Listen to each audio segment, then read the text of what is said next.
CCTV. Hatu pindon am kathong man long kita kinong shed hagi hotel and hagi restaurant ibapau. Hamokam hilaban pun long kathong ko jongpi. Ke admission club play bani ai ki course ki baper kadon ka degree course ka diploma baka advanced diploma course. Kahima Sutanga Youth Federation Sautrik Jalliu Arja Apun Rio kula IT dak Dorka saka Meghalaya State Pollution Control Board. Ban karpat baka nampat penlong ik public hearing lani ke jingpan sengau pajba jong Shri Cement Limited ket ba ompat la ban penbej yu pod usam. Hau karwa kubor bla pa sigilat patai kubor.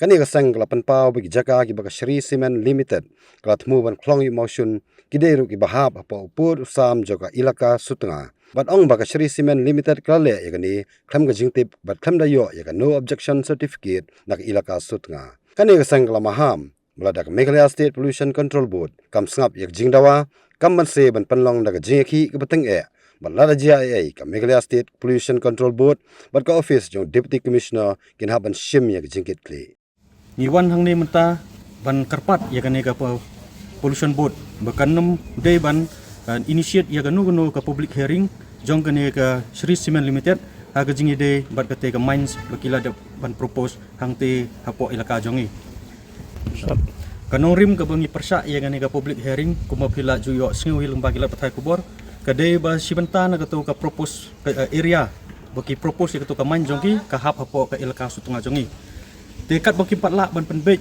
ya kan yu ni upot ngin liang jong ka Hima Sutanga Youth Federation ngin yai persa yang ani ka public hearing jongki pat kum juru ka ilka Sutanga he barok ka wai kumulai rai hadorbar ngin saya persa ya kan ka public hearing jongka de ledak kene ga Meghalaya State Pollution Control Board ka persang ban lekbor leni ban initiate biang yakani ka public hearing jong ani ka Shri Cement Limited ni ne liang jong ka ilaka Sutanga bat kumjuru kumki nong ilam jong ka Hima Sutanga Youth Federation in sem yemi pajba hakata ka sngi ban ni persak biang yaka hakata ka sngi barok ki kun jong ka ilaka negru ki kentai ki sinrang ru in yemi pajba ban persak yakani ka public hearing ka bakin se temu ban penlong tel wat ladajia kinu jing sngusi hakata ka sngi ke Meghalaya State Pollution Control Board rengkat bat ke office jong Deputy Commissioner jong ke East Gentia Hill District kin bak kle yaki inu jingjia ke besmusi. Mornings are always busy. Everything feels fast. I hear mom shouting and I'm trying not to be late. Outside, Shillong is already awake. Cars move slowly, horns are loud. It feels like everyone is in a hurry. Then the STEMS bus comes in. Bright and yellow, always on time. The caretaker waves and I feel okay. Inside we laugh and sing. We share snacks, we help each other with homework. It feels nice. My parents know I'm safe through the STEMS app on Mom's phone.